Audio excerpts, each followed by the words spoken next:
What if a desperate waitress, struggling to save her sister, stumbled into a billionaire's life, and an accidental spill led to an offer so shocking, so unbelievable? It could either be her salvation or her ultimate undoing. This is a story of impossible choices, hidden motives, and a love that blossoms in the most unexpected of circumstances. Clara Evans adjusted her worn black apron, her gaze flicking to the kitchen clock at La Villa, a bustling downtown Chicago restaurant. 11 hours on her feet, and still 2 more to go.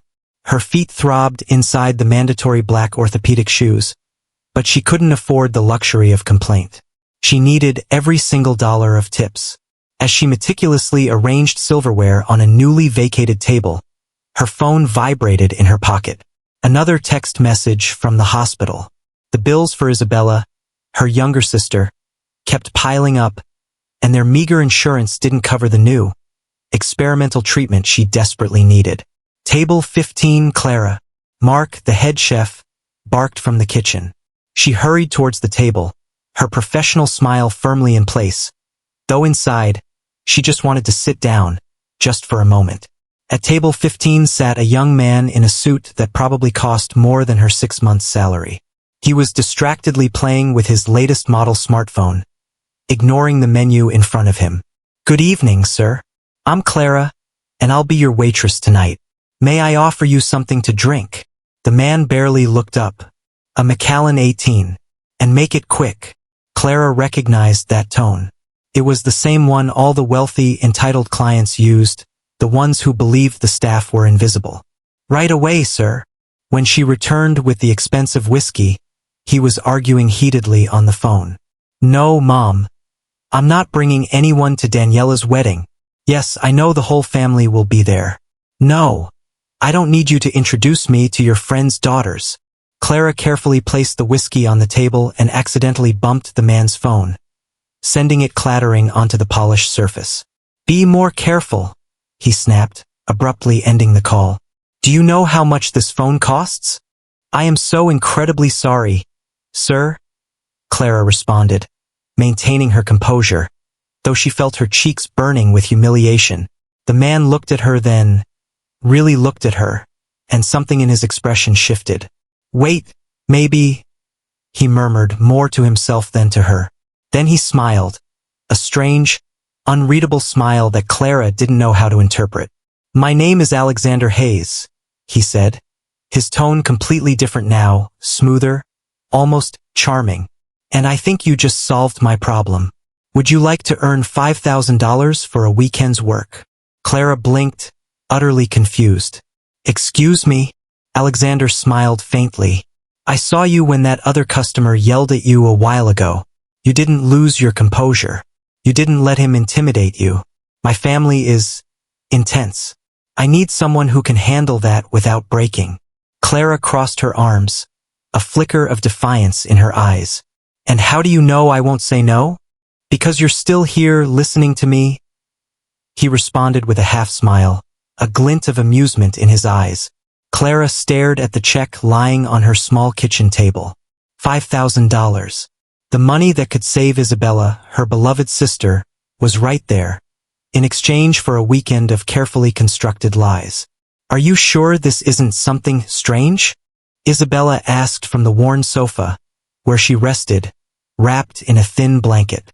Her pale skin and the dark circles under her eyes were a constant, painful reminder of why Clara was even considering this madness. "He says I just have to pretend to be his girlfriend during his cousin's wedding." "Nothing more?" Clara said, biting her lip, a knot of anxiety tightening in her stomach. Though it sounds too good to be true. Her phone buzzed. It was a message from Alexander Hayes. "Have you made a decision? My offer expires today." Clara looked at the stack of medical bills scattered on the table, then at her frail sister. The decision, in truth, had been practically made from the moment she saw the amount on that check. 2 hours later, she was sitting in a luxurious downtown coffee shop, across from Alexander Hayes.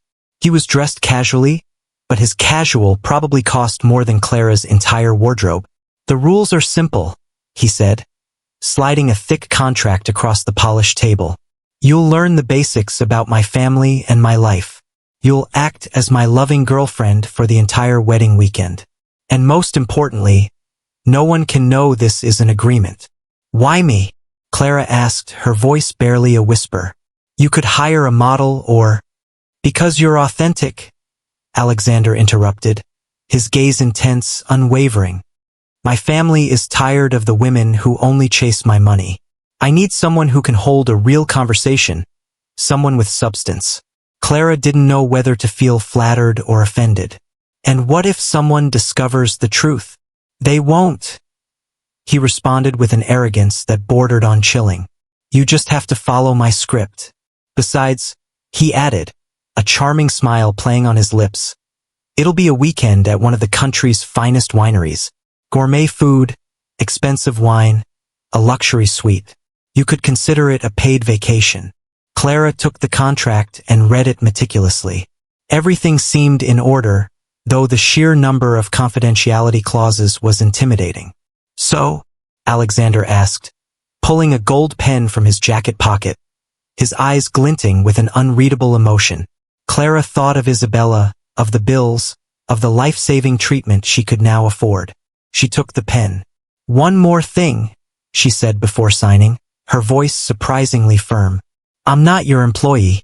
If you disrespect me like you did at the restaurant that night, the deal is off. Alexander smiled, and for the first time it seemed like a genuine, unforced smile. That seems fair. Welcome aboard, my love.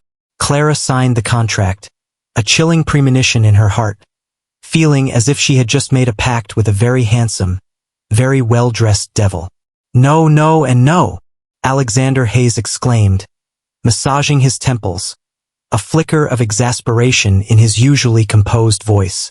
My mother's name is Carmen, not Carla, and I have 2 brothers, not 3.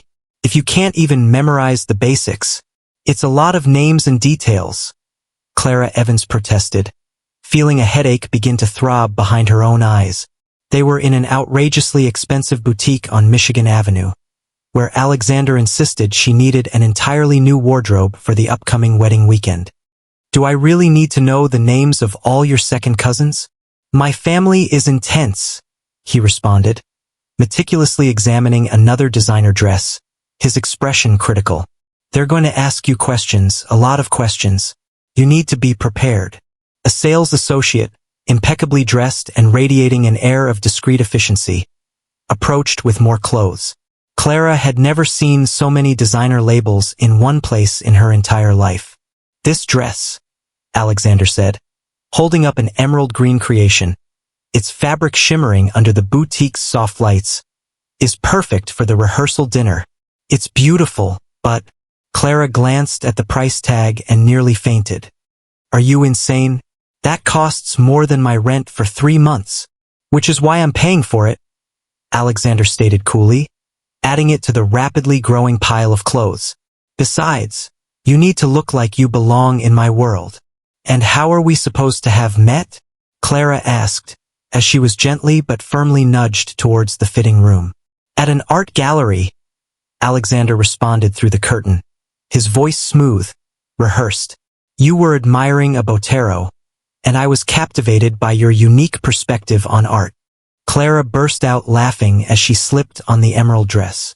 Unique perspective? I don't even know who Botero is. He's the one who paints plump people, Alexander said, and Clara could hear the smile in his voice. See, you're already learning. When Clara emerged from the fitting room, Alexander fell silent for a moment, his gaze sweeping over her. The dress fit her perfectly, highlighting curves her simple waitress uniform had always concealed. Do I look that bad? She asked, suddenly feeling self-conscious under his intense scrutiny. On the contrary, he murmured, clearing his throat, a flicker of something unreadable in his eyes. I think this is going to work out better than I thought. For the next few grueling hours, Clara learned more about the Montalvo family. I will use Montalvo as the family name for Alexander, as per the original story's context of a winery, and to differentiate from previous stories, if that's okay, than she ever wanted to know. While trying on shoes, she memorized names. While choosing accessories, She reviewed fabricated family histories. "One last thing," Alexander said as they finally left the boutique, laden with expensive shopping bags. "You need to stop shrinking when people look at you. In my world, confidence is everything." "It's easy to have confidence when you're born with a silver spoon in your mouth," Clara retorted, a hint of her old defiance returning. "And it's admirable to have it when you've had nothing," he countered, surprising her with his unexpected insight. "You have more strength than you think, Clara. You just need to believe it too." For a fleeting moment, their gazes met, and something unspoken, something electric, passed between them. But Clara quickly looked away. She couldn't forget that this was just a job, an act, a carefully constructed illusion. Even if, with each passing hour, it was becoming increasingly, dangerously difficult to remember. What if the grand stage for your elaborate deception was a breathtaking vineyard, a world of unimaginable luxury and intricate family dynamics, forcing you to navigate a treacherous path between truth and lies, with the future of a life hanging in the balance? The Napa Valley stretched out majestically before them, endless rows of meticulously tended vineyards basking under the warm Californian afternoon sun. Montalvo Estate Winery, a sprawling, Tuscan-inspired villa, had been transformed into a fairy tale setting, adorned with cascading white flowers and twinkling fairy lights everywhere. Clara Evans clung to Alexander Montalvo's arm as they walked towards the grand entrance, the gravel crunching softly under her new, ridiculously expensive heels. "Remind me again why I agreed to this," she whispered, her voice trembling slightly. "Because I'm irresistible," he joked, but he gently squeezed her hand, a silent reassurance. "Relax. You'll do fine." "Alexander, my love."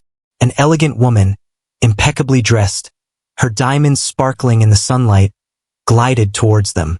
Clara immediately recognized her from the extensive photo album Alexander had made her study. Carmen Montalvo, the formidable matriarch of the family. "Mom!" Alexander smiled, kissing her cheek. "I'd like you to meet Clara."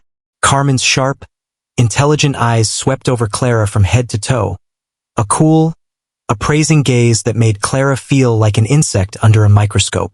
"So, you're the mysterious girlfriend my son has been hiding from us," Carmen said, her voice smooth as silk, yet with an underlying edge of steel. "It's a pleasure to finally meet you, Mrs. Montalvo," Clara responded, her voice surprisingly steady, remembering the hours of coaching, the endless rehearsals of names and family anecdotes. "Please call me Carmen, dear. We're family now," Carmen purred, though her smile didn't quite reach her eyes. She gestured to a nearby group. "Come, meet the rest of the family. Everyone is dying to meet Alejandro's choice." For the next hour, Clara was introduced to more people than she could possibly remember. Uncles, aunts, cousins, powerful business associates, all wanting to know more about the enigmatic woman who had supposedly captured the heart of the family's most eligible and notoriously elusive bachelor. "How could you do this to us?" Carmen Montalvo hissed at her son later, her voice a low, furious whisper, when they finally found a moment alone, away from the prying eyes of the wedding guests. "Make the entire family believe this charade?" Alexander took a deep breath, his carefully constructed composure wavering for a moment. "It wasn't a lie, Mother. Not entirely. First, yes. But what Clara and I have, it's real." "You used us!" an uncle exclaimed, his face flushed with indignation. "The entire family believed your fabricated story. And if you had given us a chance," Clara interjected, her voice surprisingly firm, stepping forward to stand beside Alexander, "you would have realized that it's no longer just a story. We fell in love in the process." Carmen stared at them in stunned silence, her perfectly sculpted eyebrows raised in disbelief.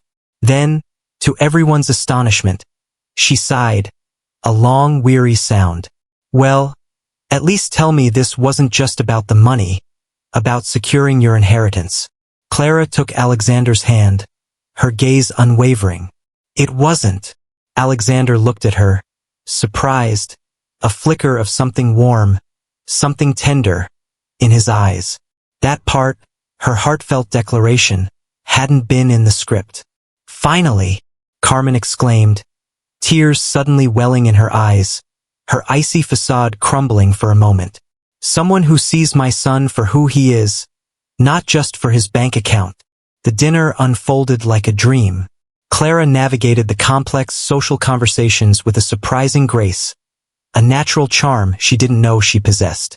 And Alexander, for his part, seemed equally surprised and undeniably pleased by her performance. I've never seen the family so enchanted, he murmured during dessert, his voice filled with a quiet wonder. They're completely in love with you. Maybe because I'm not pretending to be something I'm not, she responded, a soft smile playing on her lips. Well, except for being your girlfriend, of course. Alexander looked at her for a long moment, his expression unreadable. Yes, he finally said, his voice a low murmur. Except for that. The music began to play, a soft, romantic melody, and couples gracefully made their way to the dance floor. Clara watched the Montalvo family laugh and celebrate, feeling strangely, unexpectedly, a part of something beautiful, and yet, at the same time, completely, utterly out of place. What if a single stolen kiss at a lavish wedding, meant to solidify a lie, unexpectedly ignited a truth so powerful it shattered all pretense, forcing two guarded hearts to confront the undeniable reality of their burgeoning love? A toast to the happy couple. The bride's father's voice, warm and resonant, echoed through the grand ballroom of the Montalvo Estate winery. Everyone raised their champagne flutes, their faces alight with celebration. Clara Evans and Alexander Montalvo stood beside one of the main tables, so close she could feel the warmth radiating from his body, a subtle, unnerving current. Throughout the long, elaborate wedding reception, they had perfected the delicate art of appearing intimately connected without ever truly being so. A well-placed hand on her waist here, a shared, conspiratorial glance there. And since we're celebrating love, the bride's father continued, his eyes twinkling mischievously, let all the couples share a kiss. Clara's heart stopped. This wasn't in the contract. This wasn't part of the script. She looked at Alexander in a panic, her eyes wide with a desperate plea, but he was already leaning towards her, his own eyes, usually so cool and assessing, now holding a strange, unreadable question, a silent, unspoken query. Was she okay with this? There was no time to think, no time to analyze. The entire Montalvo clan, their expectant gazes fixed upon them, awaited their performance. Clara closed her eyes and braced herself, expecting a quick, professional, almost perfunctory kiss. Another carefully executed act in their elaborate, high-stakes charade. But something shifted in the instant their lips met. The kiss was soft at first, almost timid, a gentle exploration. Then, Alexander's hand, strong and warm, slid to the nape of her neck, drawing her closer, deepening the kiss. Clara found herself responding without thinking, her fingers instinctively clutching the lapel of his expensive tuxedo. The world around them, the glittering ballroom, the watching family, all fading into a distant, insignificant blur. There was only the intoxicating warmth of his lips, the faint, lingering taste of champagne, and an undeniable electric current coursing through her entire body, awakening senses she thought long dormant. When they finally, reluctantly, broke apart, both were breathless, their hearts pounding in unison. The applause and whistles from the family, a wave of joyous approval, brought them crashing back to reality.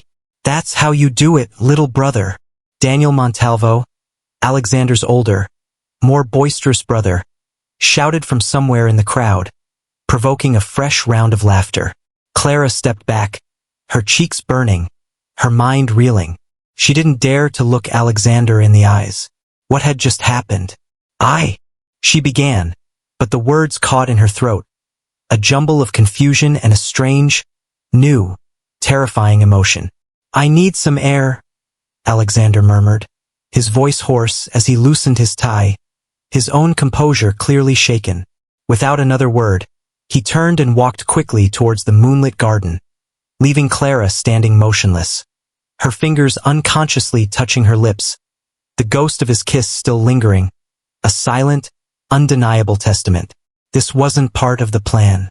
This wasn't supposed to happen. This was supposed to be a business arrangement, a simple, emotionless transaction. But that kiss had been undeniably, breathtakingly real. They make a beautiful couple. Carmen Montalvo, Alexander's mother, commented, appearing by Clara's side, her sharp eyes missing nothing. I've never seen my son look at anyone that way. That way how? Clara asked, her voice barely a whisper, her gaze fixed on Alexander's retreating figure in the moonlit garden. Like, Carmen paused, a knowing smile playing on her lips. Like he's finally found something he didn't even know he was searching for. Clara watched Alexander's silhouette, outlined against the shimmering lights of the vineyard. He stood perfectly still, gazing out at the endless rows of grapevines, and for the first time since she had met him, he looked utterly, completely vulnerable. What had they done? What if a single, stolen kiss under a starlit sky shattered not just a carefully constructed charade, but also the carefully guarded walls around two lonely hearts, forcing them to confront a truth far more intoxicating and far more dangerous than any lie they had ever told. The music from the wedding reception had softened to a gentle, melancholic melody when Clara Evans found Alexander Montalvo. He was sitting on a secluded stone bench overlooking the moonlit vineyards, his gaze lost in the distant, rolling hills of Napa Valley. I brought you this, she said softly, offering him a glass of whiskey Macallan 18, just like the first night they met, a silent acknowledgement of the strange, unexpected journey that had led them here. Alexander smiled faintly and took the glass. Sit down, he said, making space for her beside him. After all, he added, a hint of his old playful irony returning. We're supposed to be the happy couple, aren't we? They sat in comfortable silence for a few minutes, the cool night air filled with the fragrant scent of grapes and the distant, muted sounds of the ongoing celebration. The unspoken questions, the lingering intensity of their kiss, hung heavy between them. See that house on the hill? Alexander finally asked, pointing towards a grand, illuminated mansion in the distance. I grew up there. Every weekend, my father would bring me to these vineyards and talk about the responsibility of maintaining the family legacy, the Montalvo name. Sounds like a lot of pressure for a child, Clara commented, her voice gentle. It was. It is. Alexander took a long sip of whiskey. Everyone thinks having money means having freedom, but sometimes it's just a gilded cage. Every decision, every step, everything has to be perfect, worthy of the Montalvo name. Is that why you invented this charade? Clara asked softly. To please them? To meet their expectations? To get them to stop pressuring me? He corrected, a weary sigh escaping him. But tonight, seeing how they looked at you, how naturally they accepted you.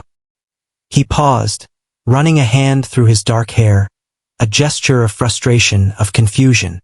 It made me realize how empty my life has been. Clara felt a lump form in her throat. Alexander, she began, but he continued, his voice raw with an emotion she had never heard from him before. You know what's the funniest thing? He said, a humorless laugh escaping him. All my life, I've been surrounded by people who want something from me. Money, connections, status. And then you arrive, someone I practically had to hire to be here. And you're more real, more genuine than anyone I've ever known. His eyes met hers in the darkness, and Clara could see a profound vulnerability there. A raw honesty that took her breath away. My father passed away 3 years ago, he said softly, his gaze drifting back to the distant mansion. His last piece of advice to me was to find something real in my life, something money couldn't buy. I think, he paused, his voice barely a whisper. I'm only just now beginning to understand what he meant. Clara felt an overwhelming urge to reach out, to take his hand, but she held back. This was dangerous territory. Real feelings weren't part of their meticulously crafted agreement. Sometimes, she whispered, her voice a fragile echo in the stillness of the night. The most valuable things are the ones we're not even looking for. Alexander let out another humorless laugh. If my father heard that, He'd say it was an excuse for not having a plan. Clara looked at him with a newfound curiosity. Have you always done everything according to a plan? Always. Until now.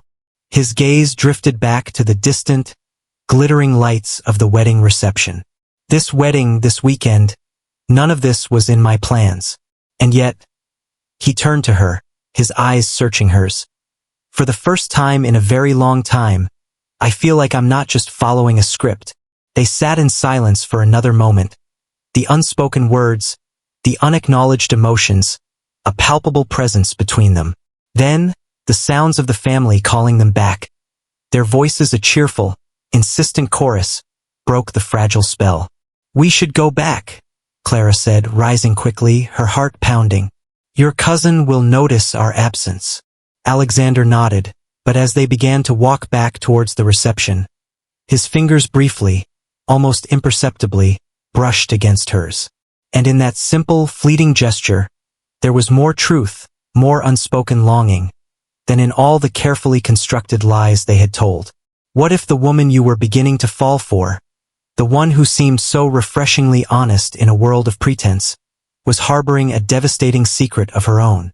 Could a stolen phone call shatter a fragile new trust and expose a truth far more complicated than you ever imagined? And how's Isabella?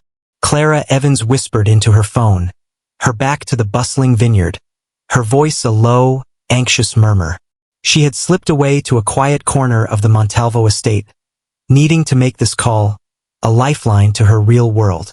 The same, Maria Garcia, Clara's best friend, responded, her voice filled with a familiar worry. The doctors say she needs the surgery soon, Clara. But at least with Alexander's first payment, I was able to cover the overdue treatments. We have a little more time. I can't believe you're actually doing this, Clara, Maria continued, a note of disbelief in her voice. Pretending to be a billionaire's fiancé. It sounds like one of those crazy telenovelas your sister loves to watch. Clara sighed, looking out at the glittering party where Alexander Montalvo was charmingly navigating a conversation with his powerful uncles. I know, Maria, but I didn't have a choice. Isabella needs. Clara, Alexander's voice, sharp and unexpected, cut through her hushed conversation.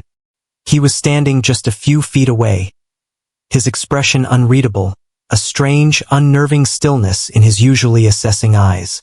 Who is Isabella? The phone almost slipped from Clara's trembling hands. I'll call you back, she murmured to Maria before quickly hanging up. Alexander, is that why you accepted my offer? His voice was strangely tense, a muscle twitching in his jaw. For money? For a surgery? My sister is sick, Clara admitted, her chin held high, refusing to apologize for her desperation, for her love. She needs an operation I can't possibly afford with my waitress salary. Alexander ran a hand through his dark hair, a humorless, almost bitter laugh escaping him. All this time I thought, it doesn't matter what I thought. I'm an idiot. He looked at her then, truly looked at her, and for the first time, she saw not the powerful CEO, not the charming imposter, but a man, flawed and vulnerable, wrestling with his own conflicting emotions. I don't understand why you're so upset, Clara said, her voice trembling slightly. You wanted a fake girlfriend. I needed the money. It was a business agreement, wasn't it? A transaction? Is that all this has been for you, Clara? He asked, his voice raw, pained. Just a transaction? The question hung heavy in the air between them, sharp as a shard of glass, a stark reminder of the carefully constructed lie that had brought them together. You were the one who set the price, Clara responded softly, her own heart aching with an unspoken truth. You were the one who wrote the contract. Alexander looked at her as if seeing her for the very first time, a dawning, painful understanding in his eyes. You're right, he finally said, his voice barely a whisper. I turned this into a transaction. I suppose I'm so accustomed to people wanting my money that when I finally find someone who is honest about it, I don't know how to handle it. An uncomfortable silence settled between them, broken only by the distant, muted sounds of the wedding reception, a world away from their private, agonizing confrontation. "Why didn't you tell me?" he asked finally, his voice filled with a quiet reproach. "Would it have changed anything?" "Maybe everything," Alexander admitted, taking a hesitant step towards her. "Clara, There you are." Carmen Montalvo's cheerful voice interrupted them, shattering the fragile intimacy of the moment. "The photographers want some pictures of all the happy couples in the vineyard." Clara and Alexander looked at each other, acutely aware that something fundamental, something irrevocable, had shifted between them. It was no longer just an act, a performance. But it wasn't quite real either.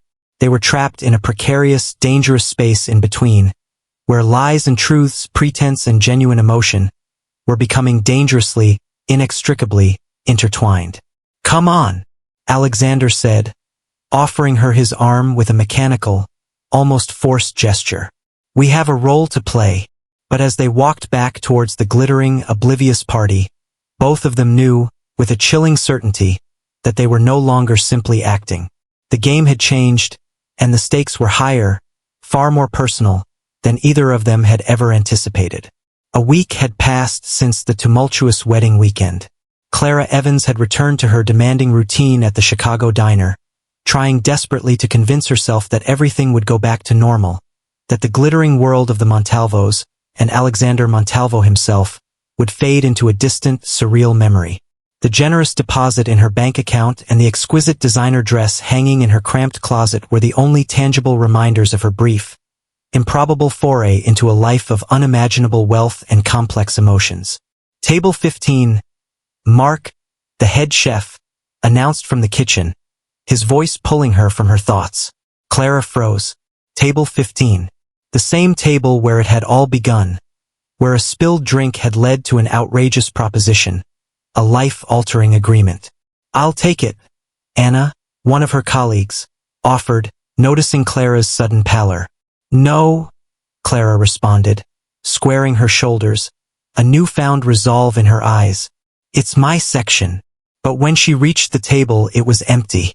Only a single, perfect red rose and a small cream-colored card lay on the pristine white tablecloth.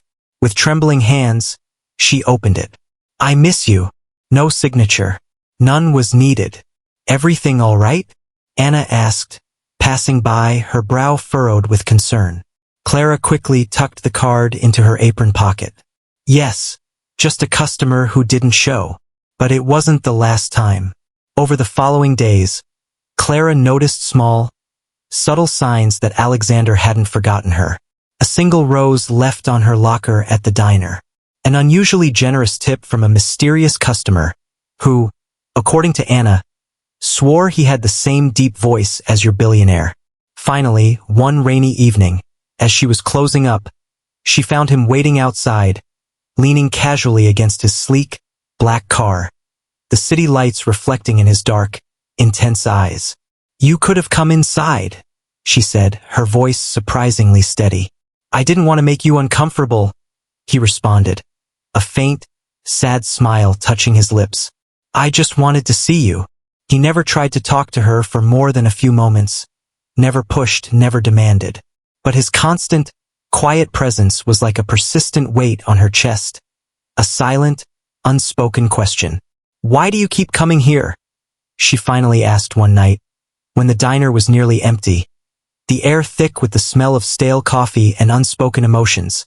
"The food is good," he responded with a half-smile, his eyes never leaving hers.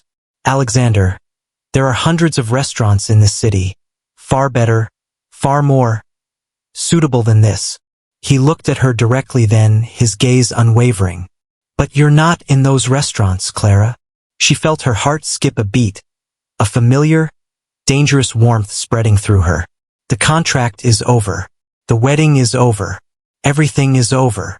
"And what if I don't want it to be over?" he asked, his voice a low murmur. "It doesn't work like that," she responded, clutching her order pad so tightly her knuckles were white. "You live in a world so different from mine. What happened at the wedding, that was a fantasy, an illusion." "Was it?" Alexander rose, stepping closer, dangerously closer. "Because it felt pretty damn real to me, Clara." "Please," she whispered, taking a step back, her voice trembling. Don't make this any harder than it already is. Harder for whom, Clara? For you or for me? For both of us, she admitted, taking a deep, shaky breath. I need this job, Alexander. I need to keep my life in order. I can't let this turn into something it's not. Alexander observed her for a long, agonizing moment, as if trying to memorize every detail of her face, every flicker of emotion in her eyes. Finally, he nodded, a look of profound sadness settling over his features. I understand, he said softly. I'm sorry. He turned to leave, but paused at the door, his hand on the cold metal handle. Clara? Yes. Sometimes, he said, his voice barely a whisper. The best things in life are the ones we don't plan. And with that, he was gone, leaving Clara with a hollow ache in her chest and the unsettling, undeniable feeling that perhaps, just perhaps, she was making the biggest mistake of her life.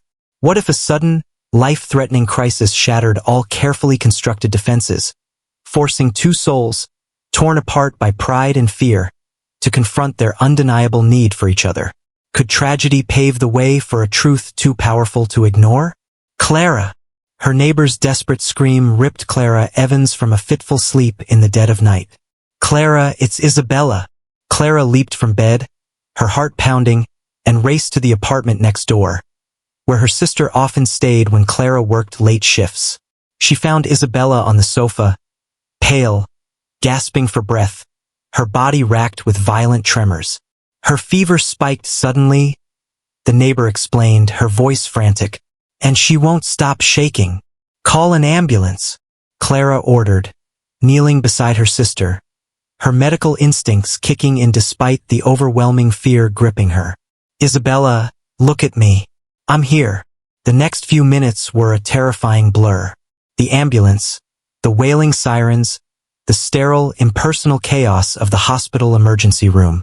Clara found herself in the cold, brightly lit waiting room, trembling in her pajamas, utterly alone, not knowing what to do. With shaking fingers, she dialed the only number that came to mind, the only person she instinctively knew could help. Clara?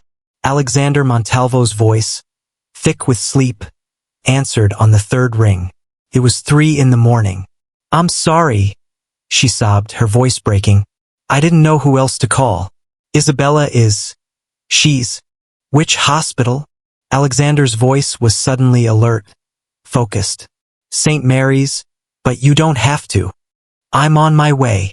20 minutes later, Alexander appeared in the waiting room, dressed in jeans and a sweatshirt, his usually impeccable hair disheveled, his eyes filled with a raw concern. It was the first time Clara had ever seen him without his corporate armor. Without a word, he sat beside her and took her trembling hand in his touch surprisingly warm, strong.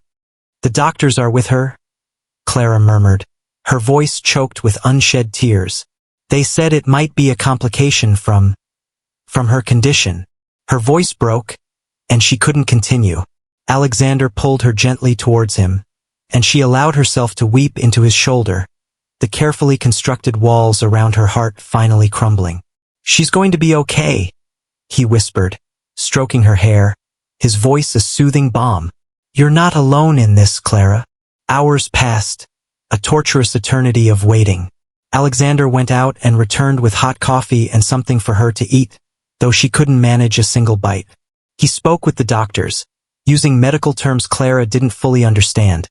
His voice calm, authoritative, yet filled with an undeniable compassion. He made calls, his tone sharp, efficient, pulling strings she didn't even know existed. Miss Evans? A doctor finally approached them, his expression grave. Your sister is stable for now. It was a severe reaction to her new medication, but we managed to control it. However, he paused, his gaze shifting from Clara to Alexander, then back to her. However, what? Clara pressed, her voice tight with apprehension. The surgery can't wait any longer, the doctor stated, his voice gentle but firm. We need to schedule it for this week. Clara felt the world tilt, the room spinning around her. But I don't have. I need more time to raise the money.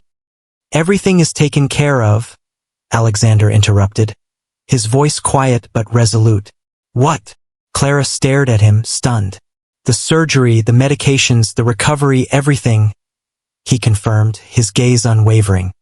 It's all been arranged. No, she whispered, shaking her head.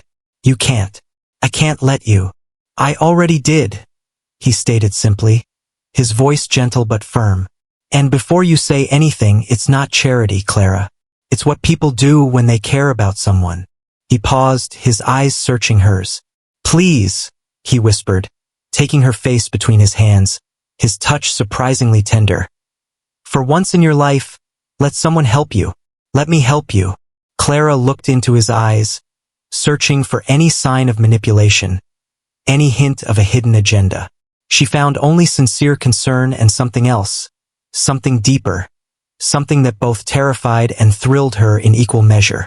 Thank you, she finally whispered, her voice thick with emotion, and for the first time in a very long time, she allowed herself to lean on someone else, to share the crushing weight of her fear, her desperation.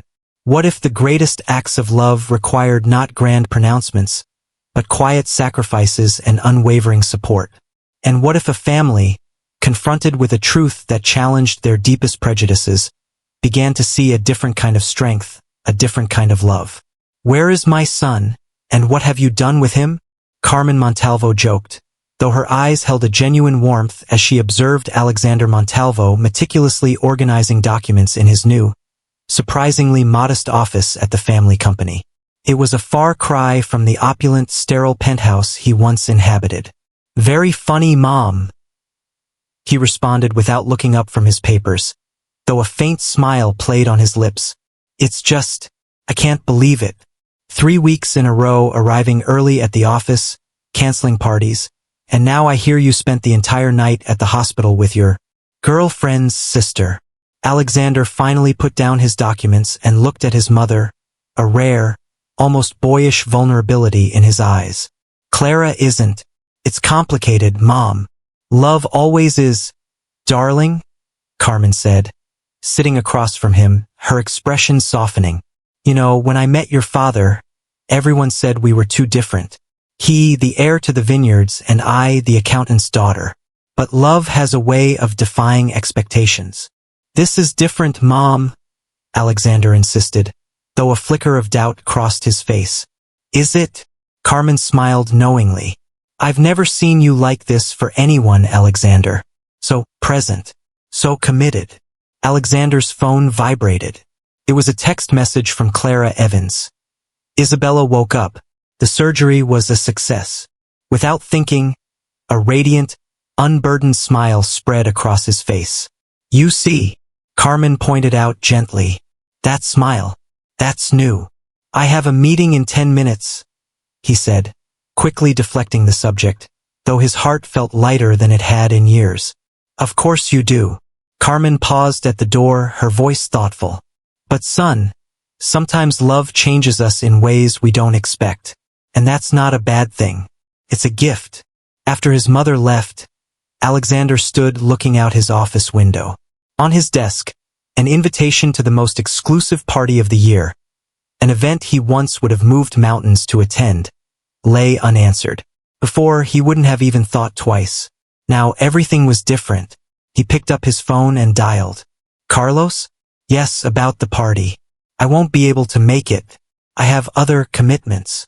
Commitments? You? His friend's laughter on the other end of the line was incredulous. What could possibly be more important than the party of the year, Alex? Alexander thought of Clara, probably exhausted after sleepless nights at the hospital.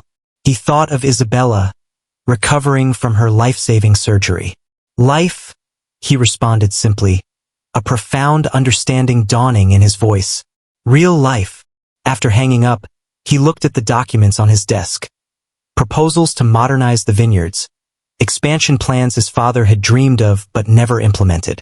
For the first time in his life, he felt he was doing something truly significant, something that mattered beyond balance sheets and profit margins. His phone vibrated again. Another message from Clara, Thank you for everything. I don't know how I can ever repay you. Alexander smiled and quickly typed his response. How about with coffee? A real one this time. No contracts, no pretense. The reply took several minutes to arrive. Are you sure? I've never been more sure of anything in my life. And it was true. For the first time, Alexander Montalvo knew exactly what he wanted. And it had nothing to do with money or status or familial expectations. It had everything to do with a waitress who had, against all odds, turned his world upside down and taught him the profound, immeasurable value of things money could never, ever buy. What if a simple cup of coffee became the catalyst for a life-altering confession, forcing two souls, bound by circumstance yet undeniably drawn to each other, to confront their deepest fears and choose between a past defined by lies and a future illuminated by a fragile, terrifying, yet exhilarating truth? Have you gone crazy? Maria Garcia, Clara's best friend, stirred her coffee vigorously, her eyes wide with disbelief as she stared at Clara Evans across the worn formica table of their favorite neighborhood diner. It was a world away from the opulent restaurants and hushed secrets of the Montalvo family. Are you actually falling in love with him, Clara? With him? Clara buried her face in her hands, a groan escaping her lips. I don't know, Maria. I shouldn't be, right?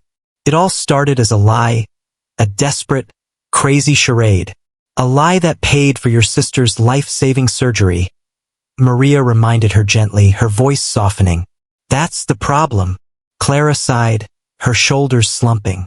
How do I know what I'm feeling isn't just gratitude? Or because he showed me a world I'll never truly belong to, a world I can never really have. Clara! Maria reached across the table and took her friend's trembling hands. I've known you since high school. I've seen you through thick and thin. I've never seen you like this for anyone. He's changed, Maria. You should see him. He comes to the hospital after work, brings food for the nurses, sits and talks with Isabella about her favorite romance novels for hours. It's like he's a different person. And that scares you? It terrifies me. Clara looked out the diner window, her gaze fixed on the bustling Chicago streets, a blur of motion and anonymous faces. Because when all of this is over, when Isabella is fully recovered, what's left? He'll go back to his world of glamorous parties and high-stakes business deals, and I'll go back to my life, to reality. And what if he doesn't? Maria interrupted, her voice gentle but firm. What if he's truly changed, Clara? What if this is his new reality? Clara remembered the way Alexander looked at her now, so different from that first cold encounter at the restaurant. She remembered his daily messages, his unexpected visits, the way his voice softened when he spoke to her, the way his eyes held a warmth she had never seen before. I can't risk it, she whispered finally, her voice barely audible. I can't build my hopes on a foundation of lies, on a charade. A charade. Maria shook her head, a knowing smile on her lips. Clara, look at me. What started as a lie has become something real. You know it. Everyone who sees you two together knows it. His family would never accept it. Not really. It's one thing to be the fake girlfriend for a weekend, a convenient solution to a family problem. But a waitress, a nobody, as part of the illustrious Montalvo family? Permanently? Do you honestly think? Maria challenged, her voice gentle but firm. That decision should be anyone's but his? Clara felt tears threatening to fall. I'm scared, Maria. Scared of believing in this, of letting myself hope, only to have it all crumble again. Scared that one day he'll wake up and realize I'm insufficient. Not enough for his world. Love is always scary, honey, Maria said softly, her voice filled with a quiet wisdom. But sometimes, it's worth the risk. Clara's phone vibrated. It was a message from Alexander. Coffee tomorrow? Same place. Maria glanced at the message over her friend's shoulder and smiled. It seems someone else is also willing to take a risk. Clara stared at the message, her heart pounding, a whirlwind of conflicting emotions churning within her. Could it be possible? Could something that began as a desperate, calculated lie truly transform into the greatest, most authentic truth of her life? Clara? Maria pressed gently. I need time, she finally responded, her voice a fragile whisper. I need to be sure. But as she put her phone away, Clara knew with a chilling, undeniable certainty that it was already too late to protect her heart. Unintentionally, unplanned, against all logic and reason, she had fallen deeply, irrevocably in love with Alexander Montalvo. And that terrified her more than any lie, more than any contract, more than any impossible odd. What if the very foundation of a burgeoning love was built on a hidden truth, a calculated act of kindness that, once revealed, threatened to shatter everything? Could a heart, already so bruised, withstand another devastating blow? What is this? Clara Evans's hands trembled as she held the official-looking document she had found tucked away in Isabella's medical file at the hospital. The nurse, a kind-faced woman who had become familiar during Isabella's recovery, offered a gentle, reassuring smile. Your friend arranged everything the day of the emergency. He arrived here with a certified check in hand before they even brought Isabella in. The day of the emergency? The air left Clara's lungs in a sudden, painful rush. He already had it planned? I don't know since when, dear, the nurse replied, her voice soft. But he seemed very sure she would need it. He wouldn't take no for an answer. He arranged everything in advance. Even left a fund for post-operative medications and therapy. Clara left the hospital, her mind reeling, the world tilting on its axis.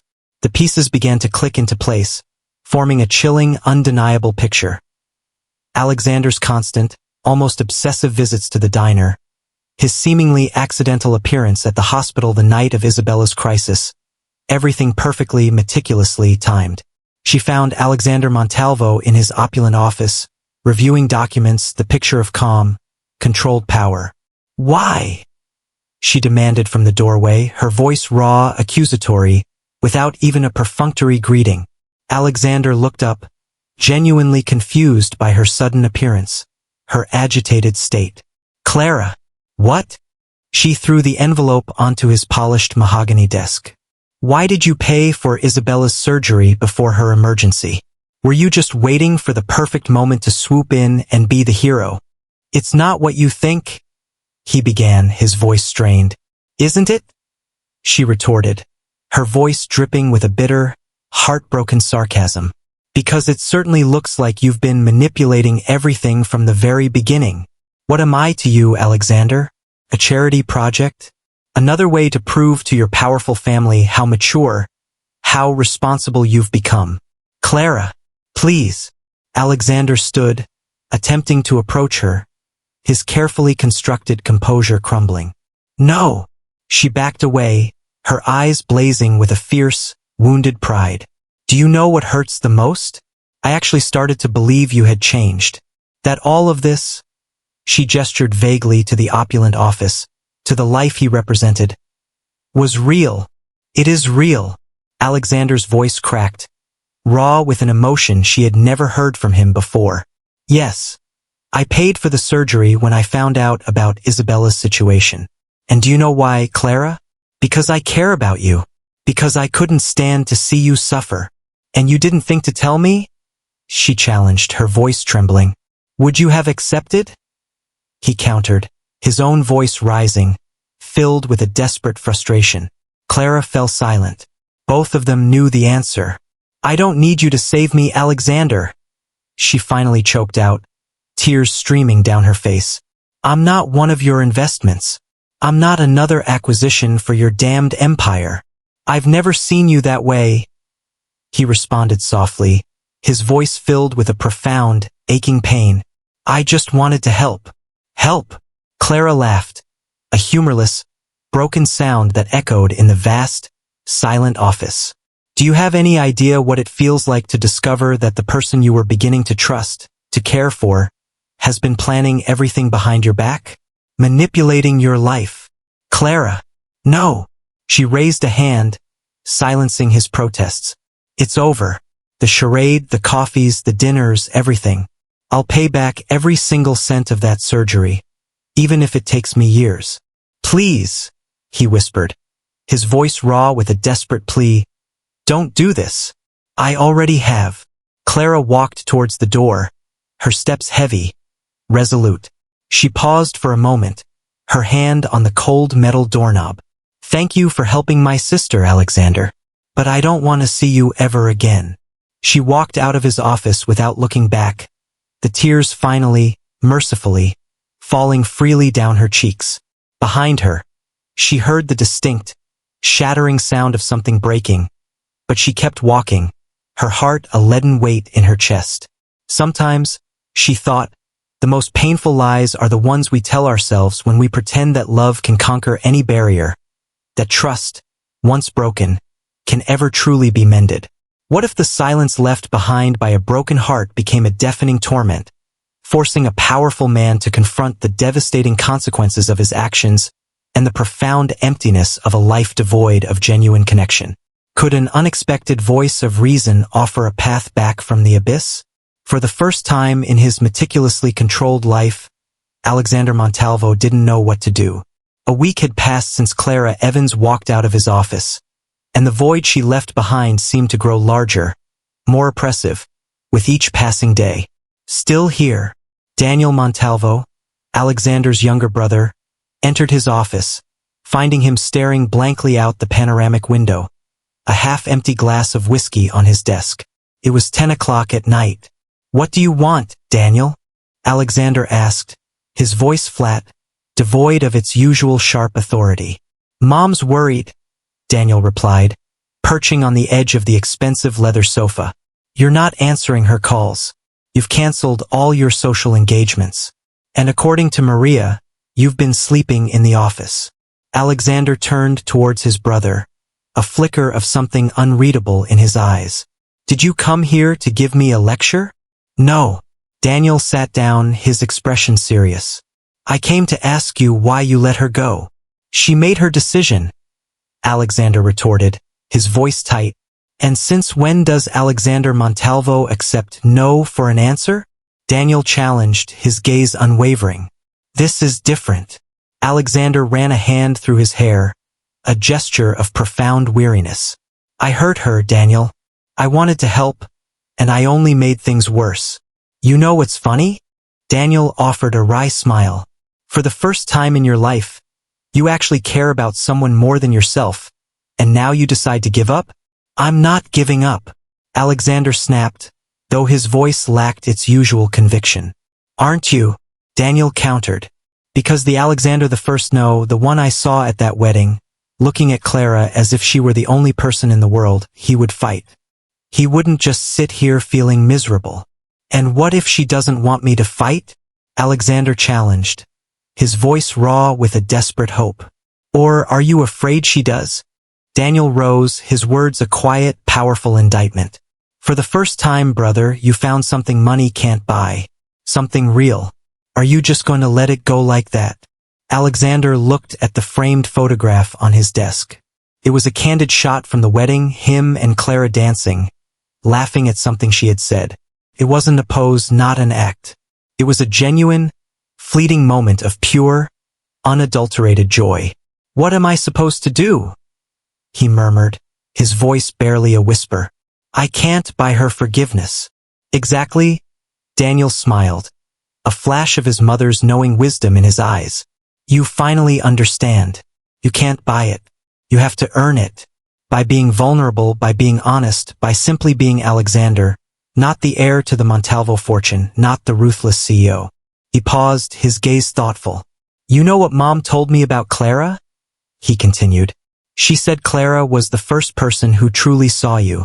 Not your money, not your last name, just you. And I ruined it," Alexander whispered, the words a painful admission. "No." Daniel walked towards the door. "You'll ruin it if you don't fight for her." After his brother left, Alexander stared at the photograph, at Clara's radiant smile, her sparkling eyes. She was right. He had tried to control everything, to play the hero, when all she had ever needed was his honesty, his genuine presence. He picked up his phone, but instead of calling his chauffeur or his powerful contacts, he requested an Uber. It was time to do things differently. It was time to simply be Alexander. What if a desperate plea for forgiveness, stripped bare of all pretense and power, became the only bridge across a chasm of hurt and misunderstanding? Could a man, drenched in rain and raw honesty, finally reach the heart of the woman he loved? Clara Evans was just locking up the diner when she saw him. Alexander Montalvo was standing across the street under the relentless downpour, without an umbrella, without his usual impeccably tailored designer suit. He just wore simple jeans and a t-shirt, already soaked through, his dark hair plastered to his forehead. "What are you doing here?" she asked, her voice a mixture of surprise and a familiar, unwelcome ache as she stepped out onto the rain-slicked sidewalk, the diner's awning offering little protection. "I need to talk to you," he said, his voice hoarse, barely audible above the drumming rain. "We've already said everything there is to say." "No." Alexander took a hesitant step forward, into the dim light of the diner's sign. "You talked. Now I need you to listen. Please." Clara looked around. The Chicago street was deserted, shrouded in the late-night gloom. The rain fell relentlessly, a cold, indifferent curtain. "You're soaked," she finally said, her voice softer than she intended. "I don't care." They stood in silence for a moment, the sound of the rain a heavy, constant presence between them. 5 minutes, Clara conceded finally, her resolve wavering despite herself.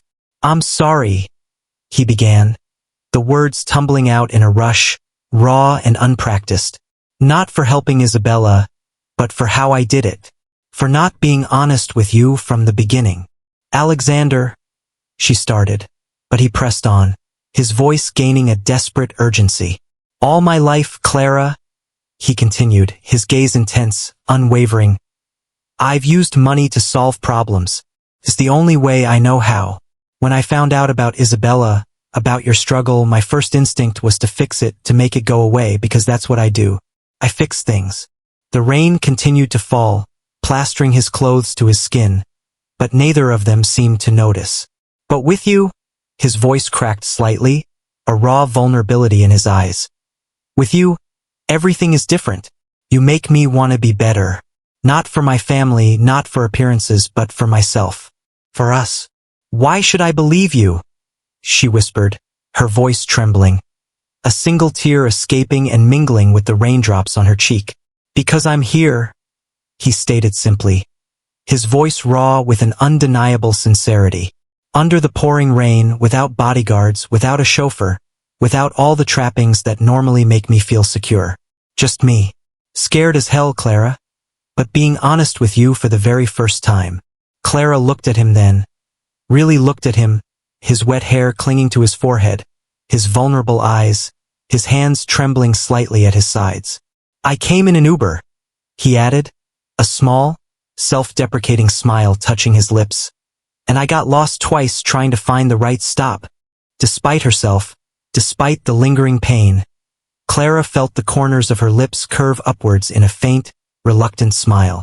"I can't promise I won't make more mistakes," Alexander continued, his voice filled with a desperate hope. "But I can promise you that every single day, I'll try to be better. Not for my last name, not for appearances, but for you. For us." He took a hesitant step closer. "And if it's not enough, if it's too late, then at least we'll know we tried. Without lies, without contracts, without pretense. Just us." Clara took a step towards him, feeling the cold rain on her face, a stark contrast to the warmth spreading through her heart. "How do I know this is real?" she whispered, her voice barely audible above the storm. "Because for the first time in my life, I'm truly afraid," he confessed, his voice thick with emotion. "Afraid of losing you. Afraid of not being enough. But more afraid, Clara, much more afraid of not even trying." They stood there in silence, the rain pouring down around them, washing away the distances, the differences, the doubts. "Have your 5 minutes passed yet?" he asked softly, his eyes searching hers.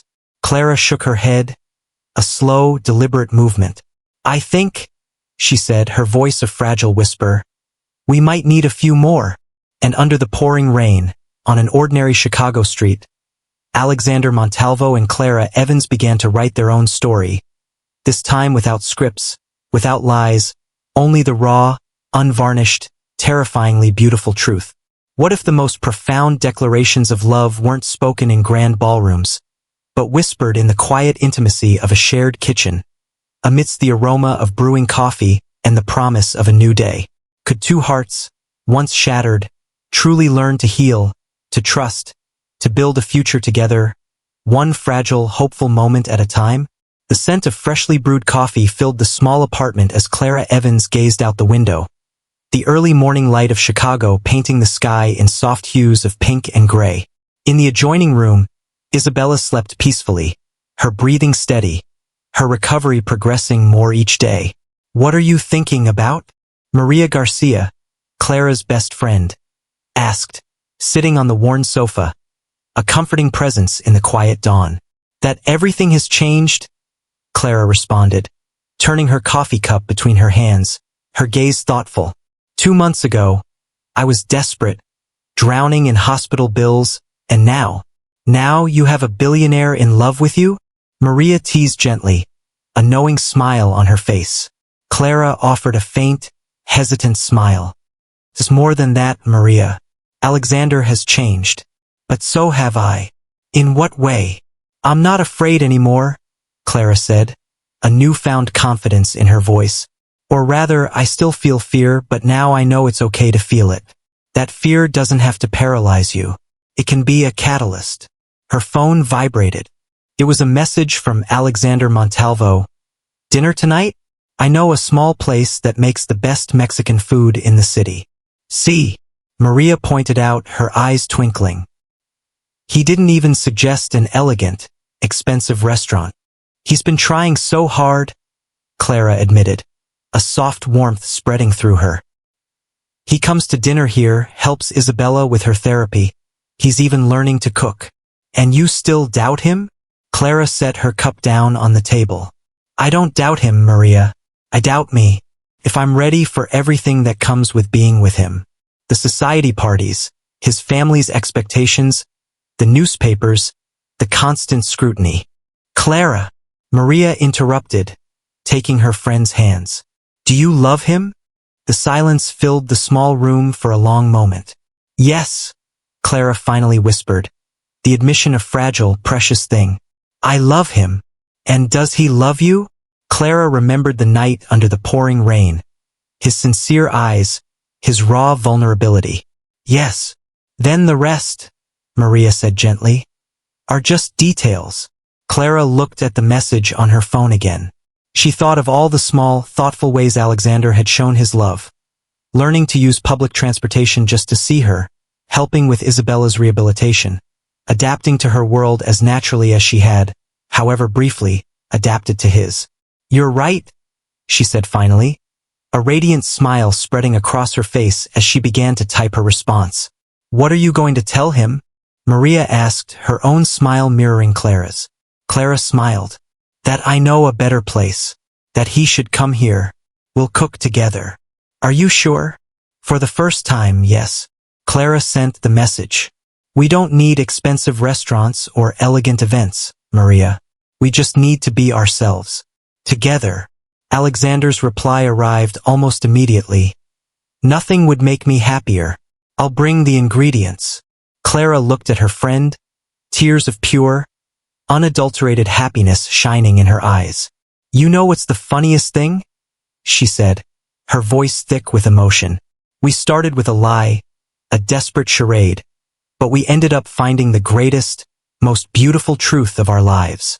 And as the morning sun streamed through the window, bathing the small apartment in a warm, golden glow, Clara knew she had made the right decision.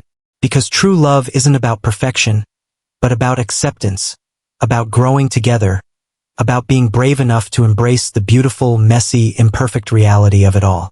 What if the truest measure of love wasn't found in grand gestures or extravagant gifts, but in the quiet rhythm of shared everyday moments, the comforting embrace of a family built on honesty, and the unwavering courage to choose each other, day after imperfect day?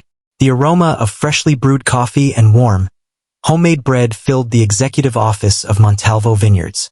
Alexander Montalvo reviewed contracts while Clara Evans meticulously organized his day's agenda on her tablet. "Meeting with the suppliers at 10?" she asked, without looking up, her voice a familiar, comforting presence in his busy life. "Confirmed?" he responded, smiling as he watched her. So focused, so capable. "Who would have thought you'd be such a brilliant administrator? Were you doubting me?" Clara raised an eyebrow, a playful glint in her eyes. "Never again," he replied, rising from his desk to press a soft kiss to her forehead. 6 months had passed since that rainy night confession. Clara had, after much soul-searching, finished her business administration degree, a dream she had deferred for years to care for Isabella. Now she worked alongside Alexander at the company, not because he had suggested it, but because she had chosen it, her sharp intellect and quiet determination proving invaluable.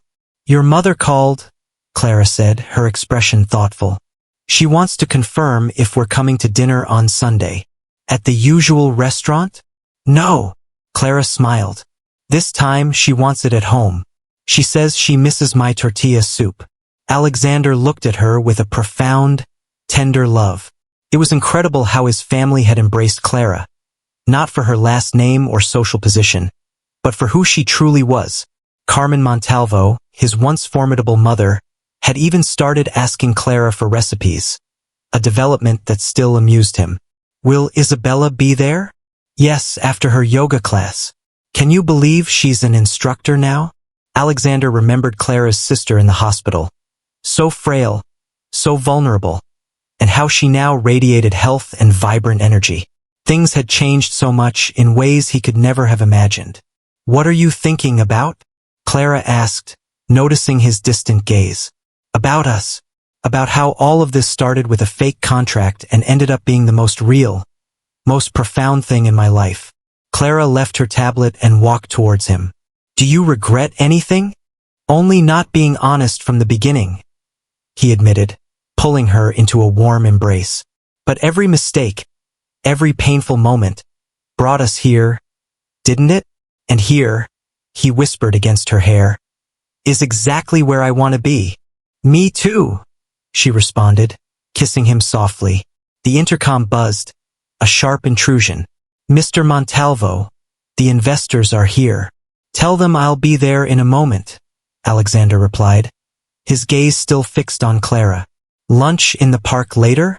No fancy restaurants. You know I prefer your sandwiches," she teased, her eyes sparkling. It was true. The Alexander she had first known, the one who only frequented exclusive, high-end establishments, had changed as much as she had. Now, they preferred simple homemade dinners, quiet walks in the park, peaceful evenings at home. Their lives a testament to the transformative power of love. "I love you," she whispered, her voice filled with a quiet, unshakable certainty. "I love you more," he responded, taking his briefcase. "Who would have thought the best decision of my life would begin with a lie at table 15? The table where everything changed," Clara smiled. And as she watched him leave for his meeting, Clara thought about how far they had come. It wasn't a fairy tale. It was better. It was real with its ups and downs, with its challenges and joys. It was their story, written not with money or status, but with love, honesty, and the unwavering will to grow together. It was quite simply perfect in its beautiful imperfection. What if the greatest love stories weren't written in grand, sweeping gestures, but in the quiet, everyday moments of shared laughter, unwavering support, and a love that, against all odds, not only survived but blossomed into something truly, breathtakingly beautiful? Could a love born from a lie truly find its happily ever after? Not in a fairy tale, but in the profound, imperfect reality of a life shared? The night had fallen over Chicago, the city lights a glittering tapestry against the velvet sky. On the small balcony of the apartment they now shared, an apartment filled not with opulent grandeur but with the comforting warmth of a true home, Clara Evans and Alexander Montalvo sat on an old, comfortable rocking chair, sharing a glass of inexpensive wine they had discovered at a local supermarket. It wasn't from the prestigious Montalvo family vineyard, but it tasted, somehow, sweeter. Do you remember the first time we pretended to be a couple? Clara asked, leaning her head against his strong shoulder, the city's distant hum a gentle lullaby. How could I forget? Alexander chuckled, his arm tightening around her. You were so nervous you spilled champagne all over my Aunt Lucia, and you were so worried about maintaining appearances you didn't even laugh, she retorted, a playful tease in her voice. Alexander smiled, gently playing with a strand of her dark hair. Now, I laugh at many things that once seemed so terribly important. From inside the apartment, the sound of laughter drifted out. Isabella, Clara's sister, was visiting with her new boyfriend, a kind-hearted yoga instructor she had met during her recovery. His gentle presence a soothing balm after years of pain. Do you miss the fancy parties? Clara asked softly, her voice thoughtful. The truth. Alexander looked into her eyes, his own filled with a profound, quiet contentment. No. Strangely, Clara, I feel richer now, truly richer, than when I lived alone, surrounded by all that empty opulence, trying to maintain a facade that wasn't me. Clara nodded, understanding perfectly.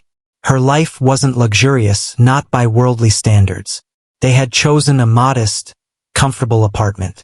Alexander still managed the family company, but he did so with a new perspective, a new set of priorities. Clara had found her place as an administrator, earning respect and recognition for her own merits, her own talents. You know, Alexander said after a comfortable moment of silence, I never properly thanked you. For what? For showing me that real life is better than any carefully constructed fantasy. For teaching me that true love doesn't need protocols or labels, only honesty and courage. Clara turned to look at him, her eyes shining with love. And I never properly thanked you, Alexander, for proving to me that sometimes fairy tales do begin with a lie, but they can end with the most beautiful, most authentic truth. The city's ambient sounds enveloped them. Distant sirens, the faint strains of music from a neighboring apartment, the playful bark of a dog. It wasn't the refined, hushed atmosphere of the Montalvo family galas, but for them, it was perfect, utterly, beautifully perfect. What do you think our past selves would say if they saw us now? Clara mused, a soft smile playing on her lips. Mine would probably not understand how he could be so incredibly happy without all the drama and the luxury. Alexander laughed, a genuine, unburdened sound. And yours? Mine, Clara whispered, her voice thick with emotion. Wouldn't believe she found true love by pretending to be something she wasn't, only to discover who she truly was in the process. They kissed softly under the starlit Chicago sky, the inexpensive wine forgotten on the small table beside them. I love you, Alexander whispered against her lips, his voice raw with emotion. Without contracts, without conditions, without pretense. Just you. I love you, Clara responded, her own voice filled with a quiet, unshakable certainty. With all our flaws, with all our truths. Forever.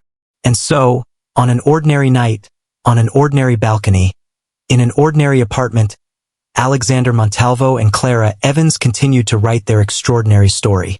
It wasn't perfect, not a fairy tale by any stretch of the imagination. But it was real. And that, they both knew, made it infinitely, breathtakingly better than any carefully constructed fantasy. Dear friends, if this moving love story between Clara and Alexander touched your heart, if you felt the magic of how a simple lie could transform into the truest, most profound love, we'd love to hear your opinions.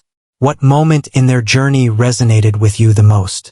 Was it the dramatic kiss at the wedding, the poignant night under the pouring rain, or perhaps this beautiful, quiet ending on their shared balcony?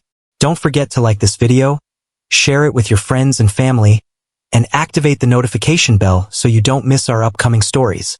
And now we're dying of curiosity. Where in the world are you enjoying this story from? Is it Mexico, Argentina, Colombia, Spain, or perhaps another country in our beautiful Spanish-speaking community?